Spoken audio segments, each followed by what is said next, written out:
اعوذ باللہ من الشیطان الرجیم بسم اللہ الرحمن الرحیم۔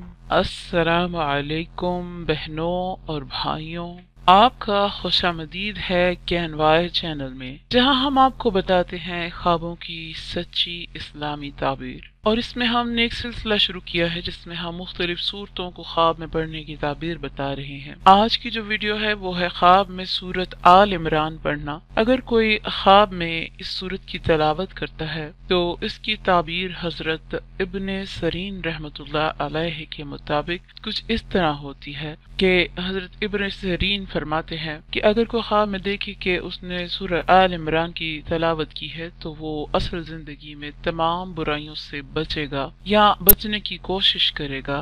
اس طرح سے وہ اپنے آپ میں ایک سدھار لانے کی کوشش کرے گا۔ اس کے علاوہ وہ پاک رہنا پسند کرے گا، یعنی کہ وہ ایسی تمام باتیں چھوڑ دے گا جس سے اس کی پاکی میں ناپاکی شامل ہو جائے، تو وہ پاک رہنے کی پوری کوشش کرے گا۔ تو اس حساب سے یہ صورت پاک ہونے کو ظاہر کرتی ہے اور آخرت سنورنے کی طرف اشارہ کرتی ہے۔ ظاہر ہے کہ اگر کوئی انسان برائیوں کو چھوڑ دے گا اور اپنے آپ کو پاک رکھے گا تو آخرت تو اس کی سنور جائے گی۔ لیکن اگر کوئی خواب میں یہ دیکھے کہ اس نے اس صورت کی یہ آیت پڑھی ہے کہ قُلْ اللَّهُمَّ مَالِكَ الْمُلْكِ، تو اس کو دیکھنے کا مطلب یا اس کو پڑھتے دیکھنے کا مطلب یہ ہوگا کہ خواب دیکھنے والا بزرگی، عزت اور اعلیٰ مرتبہ پائے گا، یعنی دنیا میں اس کا نام بالا ہوگا اور اس کو قابل عزت اور قابل ستائش سمجھا جائے گا، اور خواب دیکھنے والے کی تمام مرادیں پوری ہوں گی۔ جو دعائیں وہ کرے گا اللہ پاک اس کی وہ دعائیں پوری کر دے گا۔ تو یہ خواب ایک بہت اچھا خواب ہوگا۔ اور اگر کوئی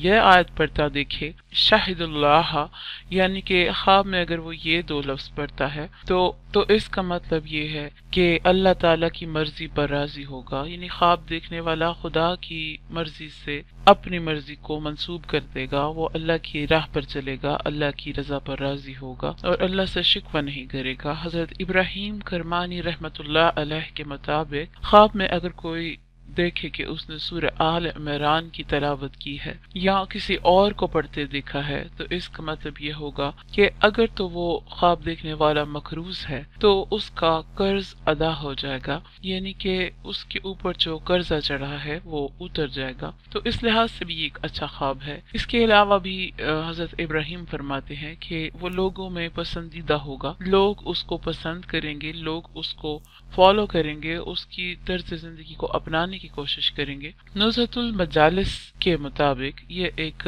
کتاب ہے جس میں ریفرنس کے لیے یوز کی جاتی ہے۔ تو اس کے مطابق اگر خواب میں سورہ آل عمران کی تلاوت کرے تو اس کا مطلب ہے کہ صاحب خواب کے گھر میں بیٹا پیدا ہوگا، یعنی لڑکا پیدا ہوگا، تو اس لحاظ سے بھی یہ ایک اچھی خواب ہے۔ اس کے علاوہ نزہۃ المجالس میں بتایا گیا ہے کہ اگر کوئی خواب میں یہ دیکھے تو وہ بہت سفر کرے گا، یعنی کہ جو بیٹا پیدا ہوگا اس کا وہ زندگی میں بکثرت سفر کرے گا یا بہت زیادہ سفر پہ رہا کرے گا۔ تو یہ تھی اس خواب کی تعبیر۔ امید ہے کہ آپ کو اپنے خواب کی تعبیر مل گئی ہوگی۔ مہربانی فرما کر ہمارے چینل کو سبسکرائب کریں۔